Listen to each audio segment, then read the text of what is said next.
Xo'p. Endi ikkinchi misra, birinchi misrada nechta hija bor edi? 10 bitta. Ikkinchi misrada jism, ni, qil, sad, qa, a, no, bo, shi, g'a. 10 ta. Qarang, birinchi qatorda bo'g'in hisobida 10 bitta, ikkinchi qatorda 10 ta bo'g'in bor. Bu bo'g'in. Lekin sizlar bilinglarki, bo'g'in hal qilmaydi bizlarda. Nima hal qiladi? Hijo hal qiladi. Hijolar soni teng berdi. Agar hijolar soni teng bo'lmaganda, Navoiy buni yozmagan bo'lardi. Biz xato qilishimiz mumkin, lekin mumtoz ijodkorlarimiz, klassik adabiyotimiz vakillari xato deyarli qilmaydi. Xo'p. Buni qayerda xatosi bor desak, mana ko'rinib turibdi o'zi. Jism degan so'z bor. Jism degan so'z misraning oxirida kelganda nima bo'lardi? O'ta cho'ziq. Misraning o'rta va ichida boshida keladigan bo'lsa, uni biz ikkiga bo'lib olamiz. Xuddi shu bilan bog'liq narsa bor. Qaranglar. Bosh. Mana bu qarang, odatda O bilan ikki undosh orasida kelishi o'ta cho'ziq chizilishi kerak edi. Qayerda kelganda? Oxirida kelganda. Ichida kelsa nima qilamiz? Bosh cho'ziq, ni qisqa. Qarang endi. Fi cho'ziq. To'xtang.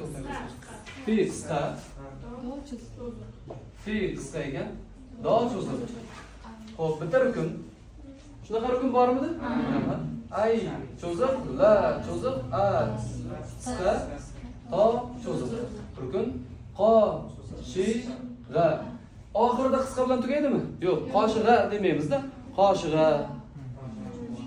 A to'liq aytiladi va cho'zib ketadi. Endi qaranglar. Mana bu yerda jis degan qismni olamiz. Jis. Cho'ziq. Endi qarang, mana o'zini e'tibor beringlar. Mana o'zini qisqa, ni qisqa. Bu yerda talaffuz ertaga jismni deb aytmaymiz-da. Jismini. Va mana m tovushida go'yoki i tovushi bor deydi. Jismi deganimiz. Jismini. Jismni emas, jismini.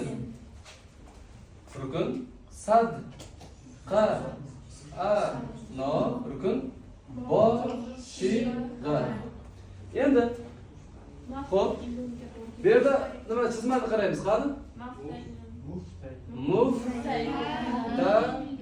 Muftailun. Shuni beryaptimi? Endi muftail. Tushundingizmi? Muftailun bo'lgancha bu muftail, ya'ni fa'ilun emas. Muftail. Endi qarang, nechinchi rukun mana bu? 1, bu, 2, bu, 3. Demak, birinchi qatorda 3 ta rukun bo'lsa, jami qo'shganda 6 nima deydi bizda? Musaddas. Xo'p, endi muftailundan nima kelib chiqadi? Ha? Sariy, musaddasi. Endi qarang, oxirgisi to'liqmi? Mana ular singari yo bitta kammi? Oxirgisi o'ta cho'ziqmi yoki oddiy cho'ziqmi? Nima bo'ladi? Mahsub bo'ladi. Agar mabodo mana bunaqa yana bitta chizma bo'lganda-chi? Endi bunaqa emas, bitta qisqa chiziq bo'lganda. Yoki oxirgisi bunaqa tartibda bo'lganda? Maqsur bo'lardi bunda. Demak, bu yerda maqsur kelib chiqdi, musaddas sariy kelib chiqdi. Kimda savol bor? Endi buni o'qish tartibiga ham e'tibor berib qo'yinglar mana. Boshni fido ayla ato qoshig'a jismini qil. Qarang, jismni qil emas. Jismini qil. Sadqa ano qoshig'. Tushunarlimi?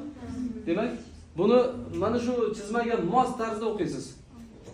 Boshni agar chizmadan tashqarida o'qisa qanday bo'ladi qarang. Boshni fido ayla ato qoshig'a jismni qil sadqa ano boshig'a.